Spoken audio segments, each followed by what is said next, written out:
وأراقب الرحمن جل جلاله وتقدست أسماؤه وتعالى وأكون للوطن الحبيب مشيدا أنمى إليه. تعلیم کے سلسلے میں، بچیوں کی تربیت کے سلسلے میں سب سے پہلے آپ کو آئیڈیل بننا پڑے گا. آپ اپنی بچی کے باپ ہیں، آپ اپنی بچی کی ماں ہیں، تو سب سے پہلے آپ کو آئیڈیل اور نمونہ بننا پڑے گا. ایسا نہ ہو کہ آپ فجر کی نماز میں مسجد کے اندر نہ آئیں یا ایک بھی نماز آپ نہ پڑھیں، تو ایک بے نمازی باپ اپنی بچی کو، اپنے بچے کو نماز کی تعلیم کیسے دے سکتا ہے؟ ایک بے نمازی باپ جو مسجد کا رخ صرف ہفتے میں ایک دن کرتا ہے، جمعہ کے دن، وہ بھی مسلمانوں کے زمرے میں نام لکھانے کے لیے، مسلمانوں میں اپنا نام شمار کرنے کے لیے، لکھوانے کے لیے آتا ہے، وہ باپ اپنی بچی کو کیسے تعلیم دے سکتا ہے؟ وہ باپ اپنی بچی کو نماز پڑھنے کے لیے کیسے کہے گا؟ وہ ماں جو بے پردہ ہو کر کے بازاروں میں، مارکیٹوں میں گھومتی ہے، وہ اپنی بچی کو پردہ کرنے کا حکم کیسے دے سکتی ہے؟ وہ ماں جو بے حیا ہے، جس کے اندر شرم و حیا نہیں پائی جاتی ہے، وہ ماں اپنی بچی کو حیا اختیار کرنے کے لیے کیسے کہہ سکتی ہے؟ تو سب سے پہلے والدین کو آئیڈیل اور نمونہ بننا پڑے گا. سامعین کرام، آج جب ہم اپنے معاشرے کا جائزہ لیتے ہیں، اپنے معاشرے کے اندر، اپنے سماج کے اندر جب ہم نظر دوڑاتے ہیں اور ایک ایک گھر کے بارے میں جانکاری جب حاصل کرنے کی کوشش کرتے ہیں، تو پتہ یہی چلتا ہے کہ ہماری تربیت کے اندر جو بچیوں کو لے کر کے ہونا چاہیے تھا، اس کے اندر بہت بڑی کمی پائی جاتی ہے. اور اسی کمی کا نتیجہ یہ ہے کہ آج بہت ساری بچیاں دین اسلام سے بھٹکی ہوئی ہیں. بہت ساری بچیاں جن کو دین اسلام کی جانکاری نہ ہونے کی وجہ سے وہ غلط راستے کو اختیار کر کے غلط طریقے پر چلنے کی کوشش کر رہی ہیں.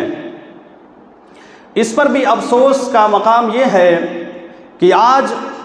ہماری بہت ساری بچیاں ایسی پائی جاتی ہیں، ہمارے سماج کی، ہمارے معاشرے کی، جن کا تعلق مسلمان گھرانے سے ہوتا ہے، جن کے باپ کا نام عبداللہ، عبد الرحمن اور اس کے علاوہ مسلمانوں کا نام ہوتا ہے، لیکن جب ان کی بچیوں کے بارے میں جائزہ لیا جائے تو پتہ چلتا ہے کہ یہ بچیاں تو غیر مسلموں کے طریقے پر چل رہی ہیں. اور نتیجہ یہ ہے، ہماری تربیت کے کمی کی وجہ سے بہت ساری مسلمان بچیاں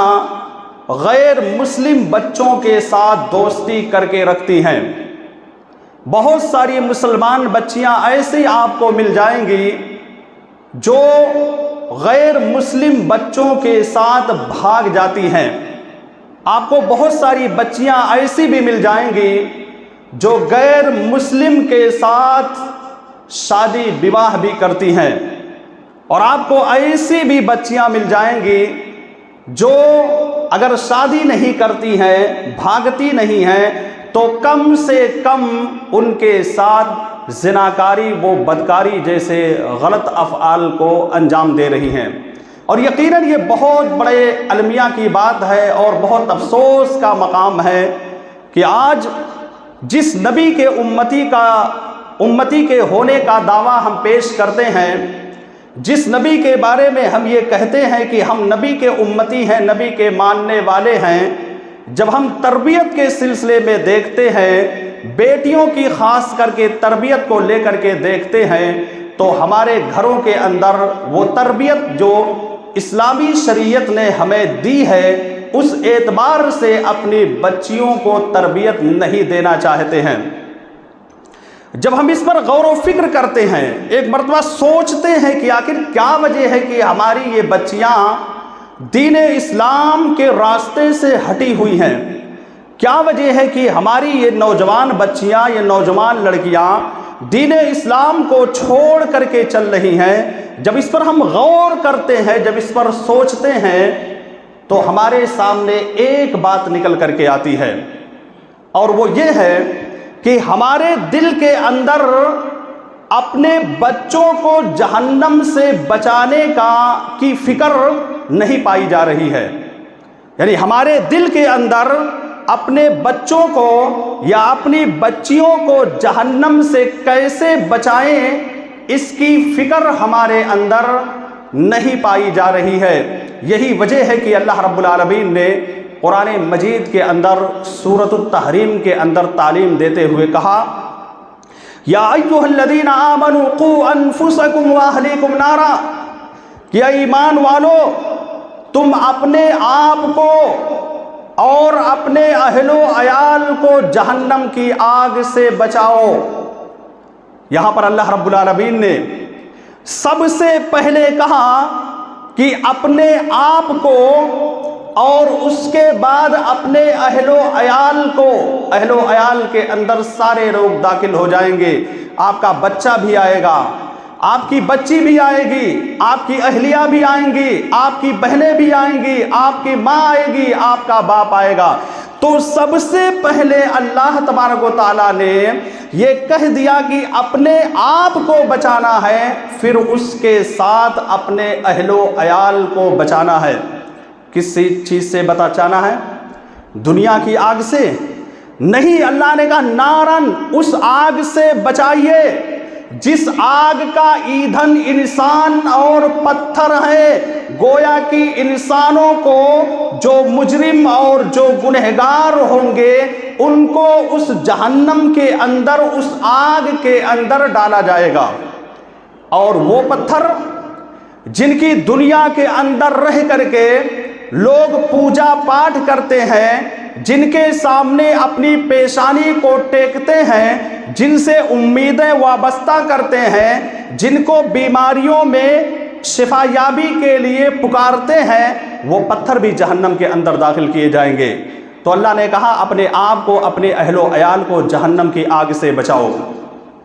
اس جہنم کی نگرانی کرنے والے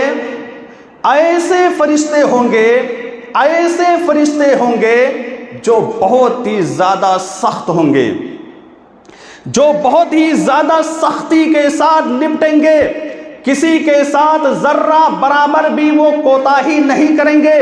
کسی کے ساتھ اپنی محبت کو وہ اللہ کے فرشتے جو جہنم کی نگرانی کر رہے ہیں وہ ذرہ برابر بھی محبت نہیں دکھائیں گے۔ گویا کہ ایک انسان جو خود جہنم کے اندر داخل کر دیا گیا، ایک انسان جس کے فیملی ممبر کے سارے لوگ جہنم کے اندر داخل کر دیے گئے، اس کے تعلق سے وہ فرشتے ذرہ برابر بھی رحم کھانے والے نہیں ہیں۔ اس آگ سے بچانے کے بارے میں اللہ تبارک و تعالیٰ نے اس آیت کریمہ کے اندر کہا۔ میں آپ کو ایک مثال کے ذریعے سمجھانا چاہتا ہوں۔ اس دنیا کے اندر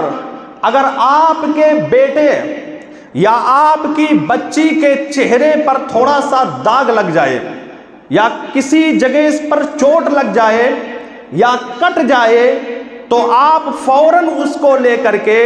ڈاکٹر کے پاس جائیں گے علاج کرنے کے لیے۔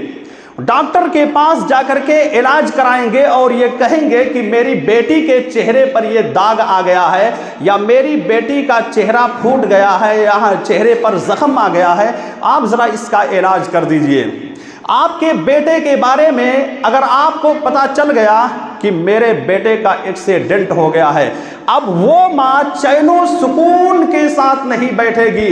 بے ہوش ہو جائیں گی، باپ بالکل بے قابو ہو جائے گا، دوڑتا دوڑتا اس جگہ پر پہنچے گا جہاں پر اس کے بیٹے کا ایکسیڈنٹ ہوا ہے۔ تو یہ دنیا کا معاملہ ہے۔ دنیا کی ان پریشانیوں سے بچانے کے لیے ہم اپنی دل و جان کو اپنی اولاد کے اوپر قربان کر دیتے ہیں۔ اللہ رب العالمین اسی محبت کو یاد دلاتے ہوئے کہہ رہا ہے کہ اے ایمان والو، اگر حقیقی معنوں میں تمہارے دل کے اندر تمہارے بیٹوں کی محبت پائی جاتی ہے، اگر تمہارے دل کے اندر تمہاری بچیوں کی محبت پائی جاتی ہے، تو کم سے کم تم جہنم کی آگ سے اپنے آپ کو اور اپنے آل و اولاد کو بچا لو۔ میرے بھائی اور دوستو، بڑے ہی افسوس کے ساتھ کہنا پڑتا ہے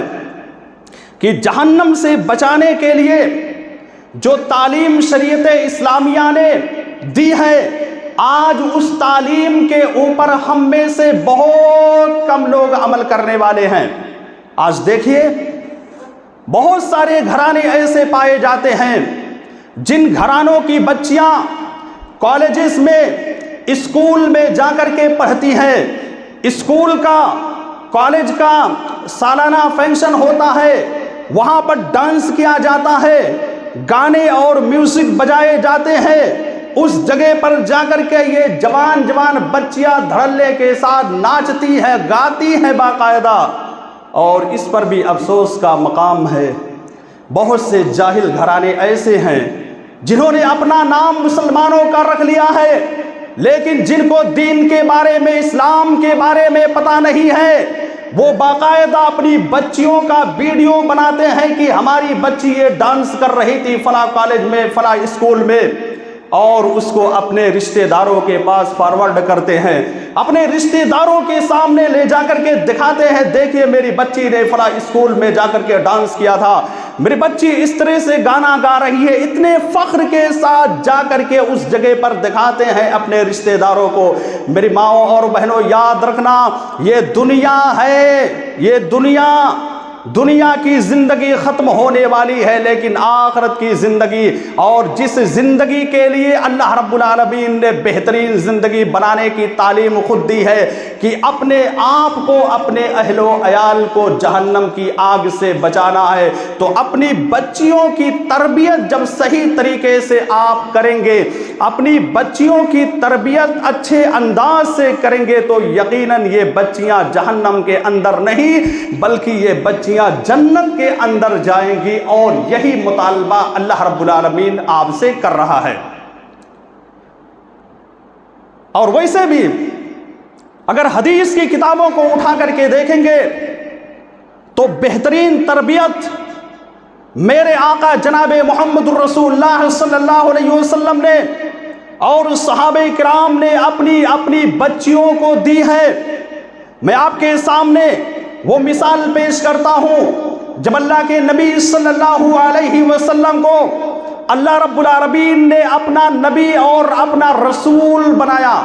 میری بات کو غور سے سننا، جب نبی اور رسول بنایا، آپ دیکھیے میرے آقا کے دل کے اندر اپنے خاندان کو لے کر کے کتنی محبت پائی جاتی تھی۔ جیسے ہی اللہ نے آپ کو نبی بنا دیا، آپ اپنے گھر کے اندر بیٹھے نہیں، آپ صفا پہاڑی کے اوپر چڑھ جاتے ہیں، اور صفا پہاڑی پر چڑھنے کے بعد آپ وہاں سے اعلان کرتے ہیں کہ اے میری قوم کے لوگوں، اے میرے خاندان کے لوگوں، اے میرے چچا عباس، اے میری پھوپھی صفیہ، اے میری لخت جگر نور نظر فاطمہ، سلینی من مالی ما شئت، اے میرے خاندان کے لوگوں، جس چیز کے بارے میں تم مجھ سے سوال کرنا چاہتے ہو، جس چیز کے بارے میں تم مجھ سے مانگنا چاہتے ہو، مانگ لو، آج میں دنیا کے اندر تم کو دے دوں گا۔ لیکن یاد رکھنا، اگر تم نے لا الہ الا اللہ محمد الرسول اللہ کا کلمہ نہیں پڑھا تو پھر یہ محمد بھی تمہارے کچھ کام نہیں آ سکتے ہیں۔ یہ محمد الرسول اللہ جو تمہارے خاندان کے ہیں، اگر لا الہ الا اللہ کا اقرار نہیں کیا، کلمہ نہیں پڑھا، تو یہ محمد بھی تمہیں نہیں بچا پائیں گے، یہ محمد الرسول اللہ بھی اللہ رب العالمین کے عذاب سے تم کو نہیں بچا سکتے ہیں۔ یہ کون کہہ رہا ہے؟ یہ میرے آقا جناب محمد الرسول اللہ اپنی قوم کے لوگوں کو، اپنے رشتہ داروں کو، اپنے گھر کے لوگوں سے کہہ رہے ہیں کہ اگر تم اللہ پر ایمان نہیں لائے تو تم کو نہیں بچا سکتے ہیں، ہم کچھ بھی تم کو بچانے والے نہیں ہیں۔ اس کے بعد پھر اللہ کے نبی صلی اللہ علیہ وسلم نے فاطمہ رضی اللہ تعالی عنہا سے خصوصی طور پر کہا، یا فاطمہ بنت محمد سلینی من مالی ما شئتی، اے میری پیاری بیٹی، اے میری لخت جگر نور نظر، تو میری بیٹی ہے، میں تجھ سے محبت کرتا ہوں، اس میں کوئی شک نہیں ہے، میرے دل کے اندر تیری محبت جو ہے بالکل بیٹھی ہوئی ہے، تو میری بیٹی ہے، میں تجھ سے بے انتہا محبت کرتا ہوں۔ لیکن اے میری پیاری بیٹی، دنیا کے اندر جس چیز کے بارے میں تم مجھ سے سوال کرنا چاہتی ہو، اس دنیا کے اندر جس چیز کے بارے میں تم مجھ سے مانگنا چاہتی ہو مانگ لو، لیکن اگر قیامت کے روز اللہ رب العالمین پر تم ایمان نہیں لائی، قیامت کے روز میرے پاس اس حال میں آؤ گی اور یہ کہو گی کہ اے میرے والد محترم مجھ کو اللہ رب العالمین کے عذاب سے بچا لیجئے، تو اے میری پیاری بیٹی فاطمہ تو سن لے، میں تجھ کو اللہ کے عذاب سے نہیں بچا سکتا۔ یہ اللہ کے نبی صلی اللہ علیہ وسلم نے اپنی بیٹی سے کہا۔ کہنے کا مقصد یہ ہے کہ بیٹیوں کی تربیت کے سلسلے میں خود میرے آقا جناب محمد الرسول اللہ بہت ہی ٹائٹ رہا کرتے تھے۔ میرے آقا خود اپنی بچیوں کو بہترین تعلیم دیا کرتے تھے، بہترین طریقہ سکھایا کرتے تھے، اسلامی طور طریقے کے مطابق ان کو چلنے کے بارے میں سکھایا کرتے تھے۔ مگر افسوس کا مقام ہے کہ آج ہمارے بہت سارے خاندان، ہمارے سماج کے اندر بہت سارے گھر والے ایسے ہیں جو یہ سوچتے ہیں اور یہ کہتے ہیں کہ ابھی میری بچی چھوٹی ہے، ابھی میری بچے کی عمر 9-10 سال کی ہوئی ہے، ابھی میری بچے کی عمر 15 سال کی نہیں ہوئی ہے، میری بچی بالغ نہیں ہوئی ہے، ابھی جو ہے اس کو اسلامی لباس پہنانے کی ضرورت نہیں ہے، ابھی اس کو اسلامی لباس میں ڈھالنے کی ضرورت نہیں ہے، یہ بات پیش کرتے ہیں۔ میں ایسے لوگوں سے کہنا چاہتا ہوں کہ آج کی لڑکیاں، چاہے آپ کی بچی 9 سال کی ہو، 10 سال کی ہو، آپ اپنی بچی کو تعلیم دیجئے اور بتائیے کہ بیٹی یہ طریقہ ہے اسلام پر چلنے کا، بیٹی یہ لباس، یہ کپڑا تم کو پہننا ہے، یہ اسلام کپڑا پہننے کے لیے کہہ رہا ہے، بیٹی یہ جو کپڑا تم پسند کر رہی ہو مارکیٹ میں جا کر کے، بازار میں جا کر کے، یہ تمہارے لیے زیبا نہیں ہے، تم بچی ہو، تم لڑکی ہو، تمہارے لیے درست نہیں ہے اس کپڑے کا پہننا، اسلامی لباس یہ نہیں ہے۔ اس طرح کی تعلیم آپ کو اپنی بچی کو دینا ہے۔ آپ دیکھیے بہت سی بچیاں ایسے مل جائیں گی جو ابھی مکمل طور پر بالغ نہیں ہوئی ہیں، جو بلوغت کی عمر کو نہیں پہنچی ہوئی ہیں، لیکن نتیجہ یہ ہے کہ اسکول اور کالج میں پڑھنے کی وجہ سے، دینی تعلیم کے نہ ہونے کی وجہ سے، قرآن کی تعلیم کے نہ ہونے کی وجہ سے، دین کے بارے میں جانکاری نہ ہونے کی وجہ سے آج عمر کے اعتبار سے چھوٹی چھوٹی ہیں، لیکن بہت سی بچیوں کے پاس بوائے فرینڈ پائے جاتے ہیں۔ یہ بچیاں جن کو آج اپنے گھروں سے آپ تیار کر کے اسکول میں کالج میں بھیجتے ہیں پڑھنے کے لیے، آپ کو بھروسہ ہوتا ہے، آپ کو اعتماد ہوتا ہے کہ ہماری بچی جا رہی ہے کالج میں پڑھنے کے لیے، اسکول میں پڑھنے کے لیے، لیکن کیا آپ اپنی بچی کے بارے میں یہ جائزہ لیتے ہیں، یہ پوچھتے ہیں کہ بیٹی کیا تم حقیقت میں کالج میں اسکول میں رہتی ہو یا ادھر ادھر گھومنے ٹہلنے کے لیے نکل جاتی ہو؟ کتنی بچیاں ہیں جو اپنے فرینڈ کے ساتھ، بوائے فرینڈ کے ساتھ باقاعدہ ریسٹورنٹ میں اور ہوٹلوں پر بیٹھ کر کے کافی اور چائے وغیرہ پیتی رہتی ہیں۔ اس طرح کی بھی باتیں سننے میں آتی ہیں، لوگ بیان کرتے ہیں۔ تو کہنے کا مقصد یہ ہے کہ آپ یہ نہ انتظار کیجئے کہ ہماری بچی کی عمر جب 15 سال ہوگی یا اس سے اوور ہوگی تب ہم اپنے بچی کو جو ہے تعلیم دیں گے، تربیت دیں گے۔ میرے بھائی اور دوستو، بچپن میں اگر آپ نے اپنی بچی کو بہترین تعلیم دے دیا، بہترین تعلیم بچی کو آپ نے دے دیا، چھوٹی سی بچی ہے اسکارف لگا کر چلتی ہے، چھوٹی سی بچی آپ کی ہے نماز کی پابندی کرتی ہے، چھوٹی سی بچی ہے آپ کی غیر محرم کے پاس نہیں جاتی ہے، ادھر ادھر دوسرے کے گھروں میں نہیں جاتی ہے، اگر یہ تعلیم آپ بچپن میں اپنی بچی کو دیں گے تو اس کا فائدہ یہ ہوگا کہ آگے آپ کو اتنا زیادہ اپنی بچی کو لے کر محنت نہیں کرنا پڑے گا، اتنا تعلیم آپ کو دینے کی ضرورت نہیں پڑے گی۔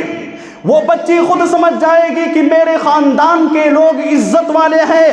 میرا باپ عزت والا ہے، میری ماں عزت والی ہے، میرے گھر کے اندر دینی ماحول ہے، ہم کو دینی ماحول کے اندر رہنا ہے، اور وہ اسی کے مطابق رہنے کی کوشش کرے گی۔ یہ کب ہوگا؟ جب آپ اپنی بچی کو 9 سال 10 سال کی عمر سے لے کر کے دینی تربیت دیں گے تب جا کر کے ہو سکے گا، لیکن آگے چل کر کے جب بڑی ہو جائیں گے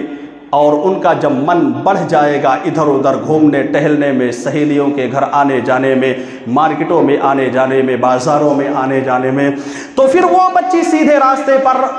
آنا اس کے لیے بہت مشکل کام ہو جائے گا۔ آپ سختی کریں گے، آپ جب تک سختی کریں گے، آپ ڈانٹیں گے ڈپٹیں گے، تب تک وہ آپ کی بات مانے گی، لیکن جیسے ہی اس کا باپ اس کے سامنے سے کہیں دوسری جگہ چلا گیا، یا جیسے ہی اس بچی کو موقع ملے گا، موقع پا کر کے وہ چوکا مار دے گی۔ تو یہی وجہ ہے کہ آپ اپنی بچیوں کو تعلیم اور تربیت بہترین طریقے سے دیجیے، آپ کی بچیاں انشاءاللہ سیف رہیں گی، آپ کی بچیاں محفوظ رہیں گی۔ اور اس سلسلے میں، تعلیم کے سلسلے میں، بچیوں کی تربیت کے سلسلے میں، سب سے پہلے آپ کو آئیڈیل بننا پڑے گا۔ آپ اپنی بچی کے باپ ہیں، آپ اپنی بچی کی ماں ہیں، تو سب سے پہلے آپ کو آئیڈیل اور نمونہ بننا پڑے گا۔ ایسا نہ ہو کہ آپ فجر کی نماز میں مسجد کے اندر نہ آئیں، یا ایک بھی نماز آپ نہ پڑھیں، تو ایک بے نمازی باپ اپنی بچی کو، اپنے بچے کو نماز کی تعلیم کیسے دے سکتا ہے؟ ایک بے نمازی باپ جو مسجد کا رخ صرف ہفتے میں ایک دن کرتا ہے، جمعہ کے دن، وہ بھی مسلمانوں کے زمرے میں نام لکھانے کے لیے، مسلمانوں میں اپنا نام شمار کرنے کے لیے، لکھوانے کے لیے آتا ہے، وہ باپ اپنی بچی کو کیسے تعلیم دے سکتا ہے؟ وہ باپ اپنی بچی کو نماز پڑھنے کے لیے کیسے کہے گا؟ وہ ماں جو بے پردہ ہو کر کے بازاروں میں، مارکیٹوں میں گھومتی ہے، وہ اپنی بچی کو پردہ کرنے کا حکم کیسے دے سکتی ہے؟ وہ ماں جو بے حیا ہے، جس کے اندر شرم و حیا نہیں پائی جاتی ہے، وہ ماں اپنی بچی کو حیا اختیار کرنے کے لیے کیسے کہہ سکتی ہے؟ تو سب سے پہلے والدین کو آئیڈیل اور نمونہ بننا پڑے گا۔ والدین اگر آئیڈیل بن جاتے ہیں، خود بہتر انسان بنتے ہیں، خود نمازی ہوں گے، آپ کی بچی آپ کو دیکھ کر کے نمازی بنے گی، آپ کا بچہ آپ کو دیکھ کر کے نمازی بنے گا۔ آپ کے گھر کے اندر دینی ماحول ہے، وہ بچی دینی ماحول کے اندر ڈھل جائے گی۔ آپ کے گھر کے اندر دینداری پائی جاتی ہے، وہ بچی بھی دیندار بن جائے گی۔ اس لیے شرط یہ ہے کہ آپ سب سے پہلے آئیڈیل بن جائیے، نمونہ بن جائیے، چونکہ بچے اپنے والدین کے نقش قدم پر چلتے ہیں، اپنے والدین کے مطابق چلتے ہیں۔ باپ اچھا ہے، بیٹا اچھا، باپ اچھا ہے، ماں اچھی ہے، تو اسی کے اعتبار سے اکثر و بیشتر بچے بچیاں چلنے کی کوشش کرتے ہیں۔ تو آئیڈیل اور نمونہ آپ کو بننا پڑے گا۔ اسی لیے اللہ تبارک و تعالیٰ نے قرآن مجید کے اندر سورہ مریم کے اندر بیان کرتے ہوئے کہا وَأْمُرْ أَهْلَكَ بِالصَّلَاةِ وَاسْتَبِرْ عَلَيْهَا، وَأْمُرْ أَهْلَكَ بِالصَّلَاةِ وَاسْتَبِرْ عَلَيْهَا، کہ اپنے اہل و عیال کو نماز پڑھنے کی تعلیم دو، اپنے بال بچوں کو نماز پڑھنے کا حکم دو۔ اس آیت کے اندر سب سے پہلے اللہ نے کہا کہ اپنے اہل و عیال کو نماز پڑھنے کا حکم دو، اور اس کے فوراً بعد اللہ نے کہا وَاسْتَبِرْ عَلَيْهَا، اور خود بھی اس پر جمے رہو۔ ایسا نہ ہو کہ آپ نماز پڑھنے کی تعلیم دو اور اپنا جو ہے خود بستر پر سوئے رہو، نماز نہ پڑھو۔ ایسا نہ ہو کہ آپ نماز پڑھنے کے لیے کہو اور اپنا جو ہے نمازوں سے دور رہو۔ تو شریعت نے یہی کہا پہلے ان کو حکم دو اور خود پابندی کے ساتھ اس پر جمے رہو،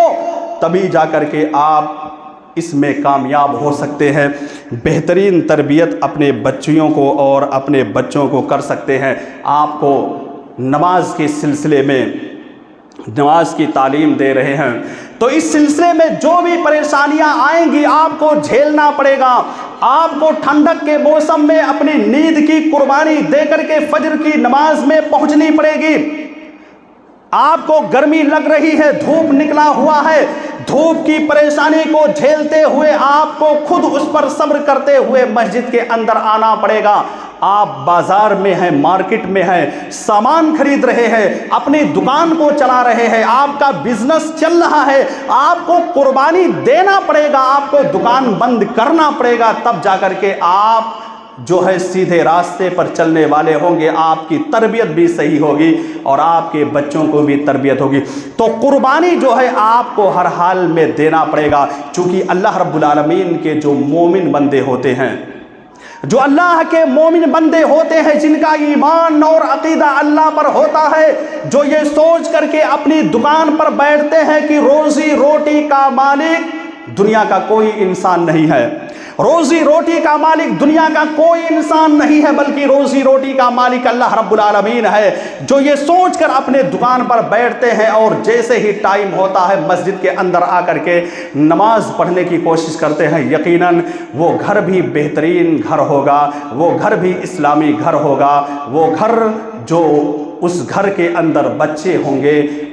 وہ بچے بھی اسلامی تربیت کے مطابق چلنے کی کوشش کریں گے۔ تو اللہ رب العالمین نے کہا جو اللہ کے مومن بندے ہوتے ہیں، رجال لا تلہیہم تجارۃ ولا بیع عن ذکر اللہ، اللہ کے ذکر سے کوئی چیز نہیں روک سکتی ہے، دنیا کی کوئی بھی چیز نماز سے نہیں روک سکے گی۔ کون؟ جو اللہ رب العالمین پر ایمان رکھتے ہیں، جن کا ایمان ہے، جن کا بھروسہ ہے، جن کا اعتماد اللہ رب العالمین پر ہے، وہ کبھی بھی نماز کو لے کر کے کوتاہی اور کاہلی نہیں کر سکتے ہیں۔ تو اپنے گھر کے اندر اسلامی ماحول جب تک پیدا نہیں کریں گے، آپ کی بچیاں جو ہیں سیدھے راستے پر نہیں چلیں گی۔ میرے بھائی اور دوستو،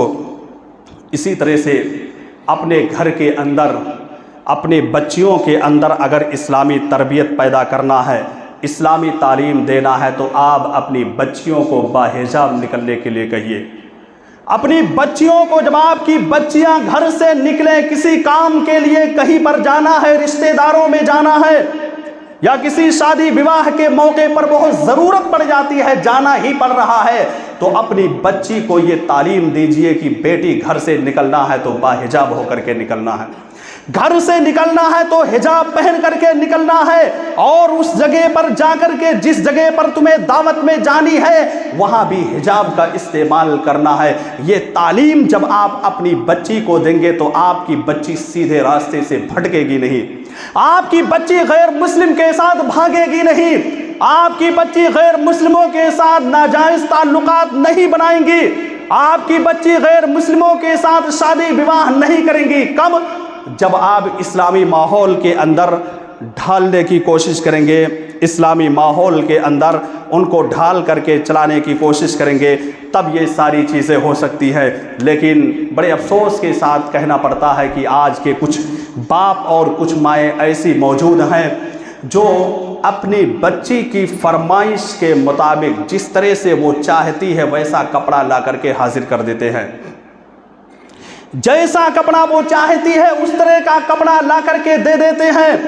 وہ باپ اور وہ ماں اس کپڑے پر غور و فکر نہیں کرتی ہے کہ یہ بچی جو میری بچی جو کپڑا مانگ رہی ہے، یہ کپڑا چلنے کے لائق ہے کہ نہیں چلنے کے لائق ہے، یہ کپڑا باریک تو نہیں ہے، اس کپڑے کے اندر کہیں ایسی کمی تو نہیں پائی جاتی ہے کہ جسم کا حصہ نظر آتا ہے۔ بڑی دھڑلے کے ساتھ جاتے ہیں، جو فرمائش کرتی ہے بچی لا کر کے فوراً اس کے سامنے رکھ دیتے ہیں۔ میرے بھائی اور دوستو، آپ جو ہے اس کے ذمہ دار ہوں گے، آپ ذمہ دار ہوں گے، آپ سے اس کے بارے میں سوال کیا جائے گا۔ اگر آپ کی بچی ایسا لباس، ایسا کپڑا پہنتی ہے کہ جس کے پہننے کی وجہ سے جسم کا حصہ نظر آتا ہے، اس کے جسم کا ہر عضو دکھتا ہے، تو ایسے میں جتنا بڑا مجرم اور گنہگار آپ کی بیٹی ہوگی اس سے کہیں بڑے مجرم اور گنہگار آپ ہوں گے، اس لیے کہ آپ نے لا کر کے اپنی بچی کو وہ لباس پہننے کے لیے دیا ہے، وہ کپڑا پہننے کے لیے دیا ہے۔ ٹھیک ہے، آپ کی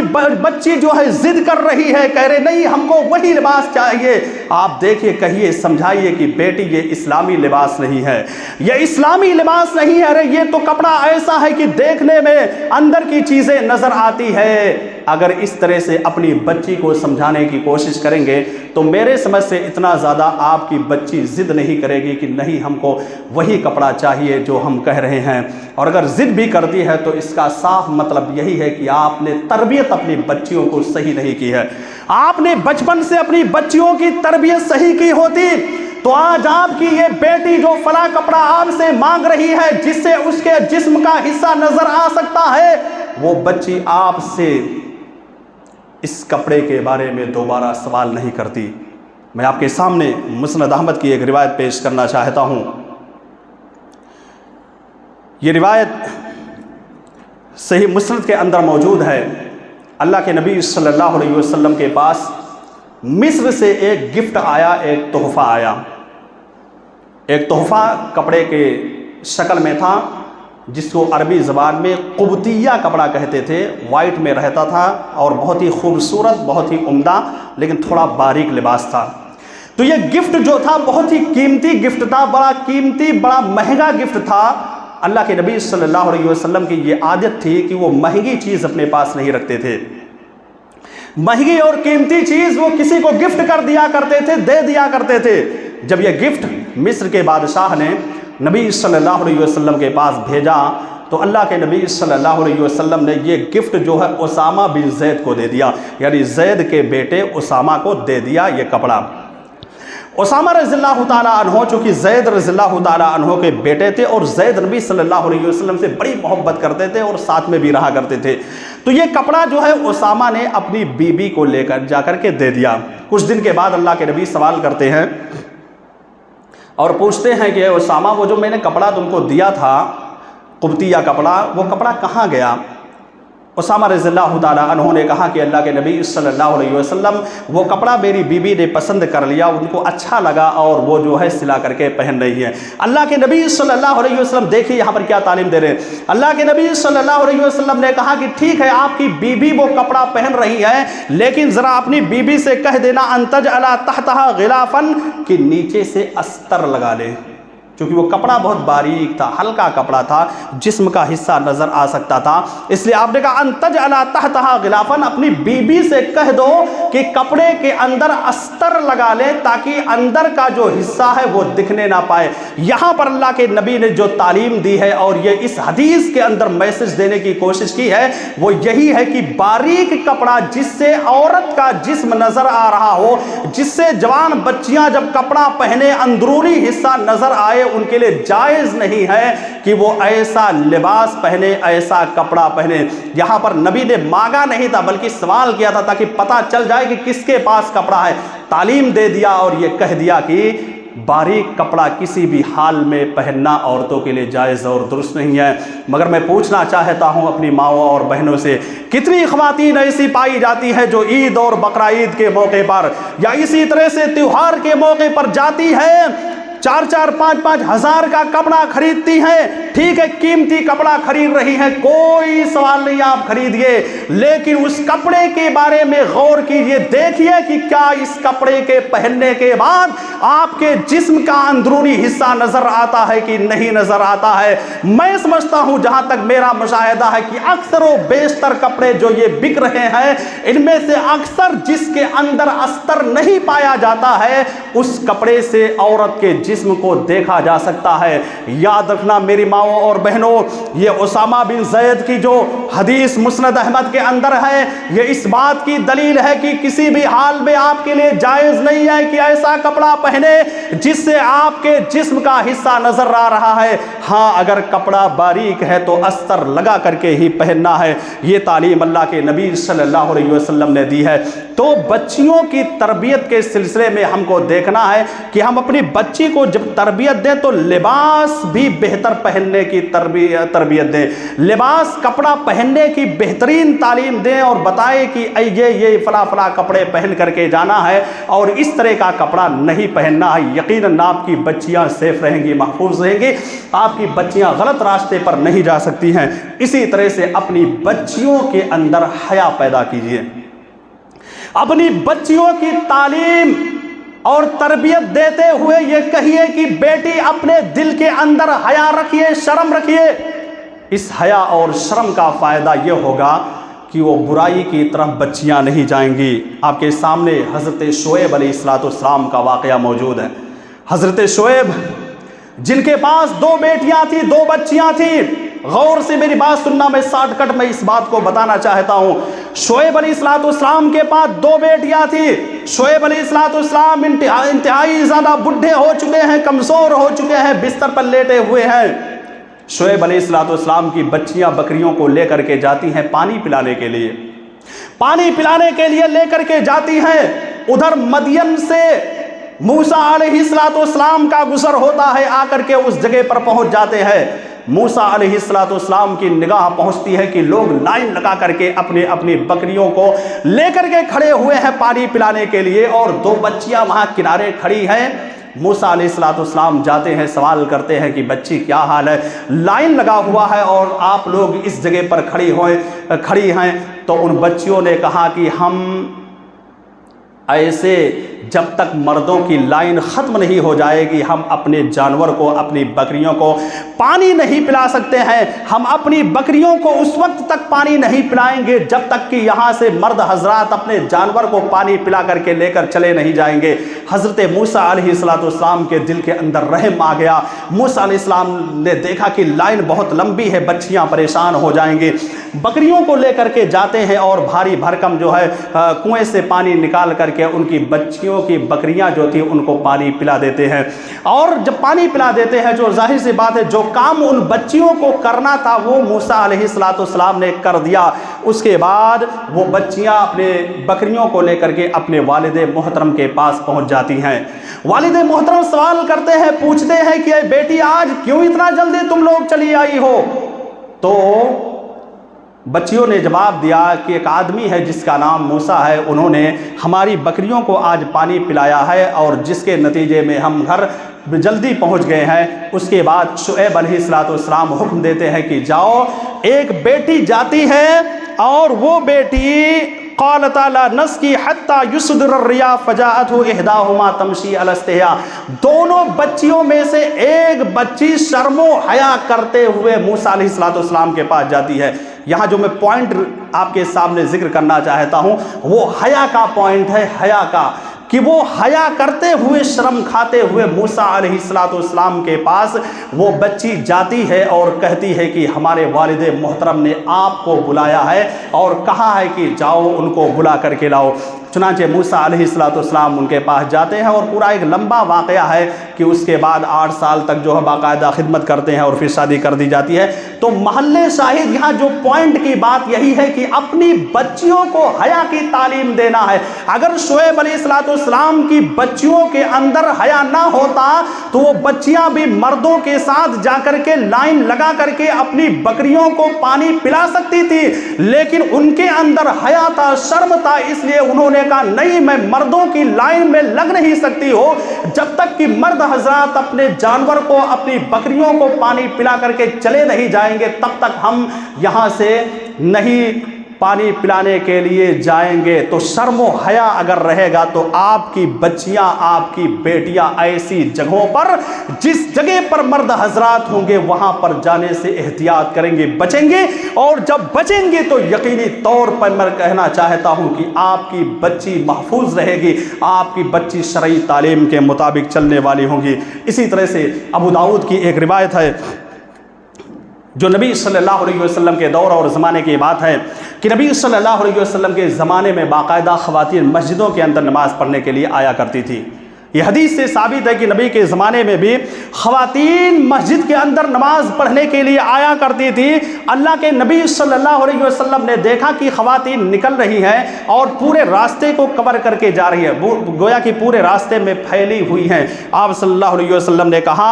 علیکن بحافات الطریق فإن لیس لکن ان تحققن الطریق، یہ تمہارے لیے مناسب نہیں ہے کہ تم پورے راستے کو بند کر کے جاؤ، پورے راستے میں پھیل کر کے جاؤ، بلکہ آپ نے کہا کہ ایک کنارے چلنے کی کوشش کرو تاکہ اور مرد حضرات جو آ رہے ہیں ان کو تکلیف نہ ہو اور مردوں سے تمہارا ملاپ نہ ہونے پائے۔ یہ تعلیم دیا ہے اللہ کے نبی صلی اللہ علیہ وسلم نے عورتوں کو۔ تو ہمیں اپنے عورتوں کو، اپنی بچیوں کو صحیح تعلیم دینا ہے، چلنے کا طریقہ بھی سکھانا ہے کہ روڈ پر راستے میں چلنا ہے تو کیسے چلنا ہے، مسجد میں آنا ہے، مسجد سے جانا ہے تو کیسے چلنا ہے۔ یہ ساری تعلیم ہمیں اپنی بچیوں کو دینا ہے۔ یقیناً اگر ہم نے اپنی بچیوں کو صحیح تعلیم دے دیا تو آپ کی بچی جو ہے دین اسلام پر چلنے والی ہوگی۔ آپ کی بچی کے اندر وہ محبت جو غیر مسلموں کے تعلق سے پایا جاتا ہے وہ محبت آپ کی بچی کے اندر نہیں پائی جائے گی۔ ایک واقعہ میں پیش کر کے اپنی بات ختم کرتا ہوں چونکہ بہت ہی اہم واقعہ ہے، فرانس کا ہے۔ فرانس کے اندر ایک شہر ہے جس کا نام گولن ہے۔ اس شہر کے اندر ایک نوجوان بچی تھی اور وہ نوجوان بچی